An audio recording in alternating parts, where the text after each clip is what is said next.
BC reservation విషయంలో కాంగ్రెస్ పైకి మాట లోపల ఇంకో మాట ఉంటుంది. పైకి రిజర్వేషన్ కావాలి అని చెప్పేసి అంటున్నారు, కానీ లోపల రెడ్డిల చేత ఇవ్వకూడదు, రిజర్వేషన్ ఇవ్వకూడదు అని కేసులు ఎక్కిస్తున్నారు కావాలని చెప్పేసి కొంతమంది ప్రత్యర్థులు అంటున్నారు. దానికి మీరేమంటారు? మరి కాంగ్రెస్ పార్టీ సంబంధించిన రెడ్డి నాయకుడు అయితే వేయలేదు కదా, వేసిన వాళ్ళు ఎవరు అనేది చూడాలి.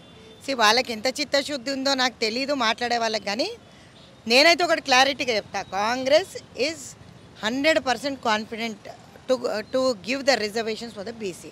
42% రిజర్వేషన్తో ఖచ్చితంగా ఇవ్వాలనే ఉద్దేశంతో రేవంత్ రెడ్డి గారు ఏ విధంగా అయితే చెప్పారో అదే విధంగా మేము ముందు అడిగేస్తున్నాం. మేము అట్లాంటి ఆలోచన లేనప్పుడు రాహుల్ గాంధీ గారికే కానీ రేవంత్ రెడ్డి గారికే కానీ ముందుకెళ్ళే వాళ్ళం కాదు కదా.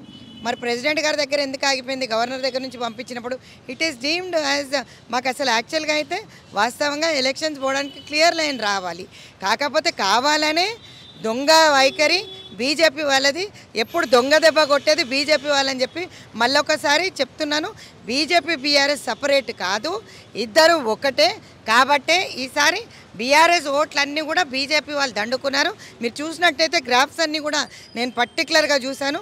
బీఆర్ఎస్ ఓటు బ్యాంక్ అంతా బీజేపీకి ఎందుకు పోయిందని చెప్పి నేను క్వశ్చన్ వేస్తున్నా. కాబట్టి ఇద్దరు దొంగలే కాబట్టి ఖచ్చితంగా 100% ఈసారి విక్టరీ కాంగ్రెస్దే. ఖచ్చితంగా బీసీ నినాదంతో బీసీ నాయకుడినే గెలిపిస్తారని ప్రజలు నాకు నమ్మకం ఉంది. మెజారిటీ ఎంత వస్తుంది అనుకుంటున్నారు నవీన్ యాదవ్? 1,00,000 పైనే వస్తుందని అనుకుంటాను. ఎస్, 1,00,000 పైననే వస్తుందని అనుకుంటున్నాను. ఎందుకంటే ప్రజల్లో ఉన్న స్పందన ఏదైతే నేను చూస్తున్నానో అది నిజంగా కూడా అట్లాంటి నాయకుడిని కోరుకుంటున్నారు అనేది ప్రజల నుంచి వస్తుంది.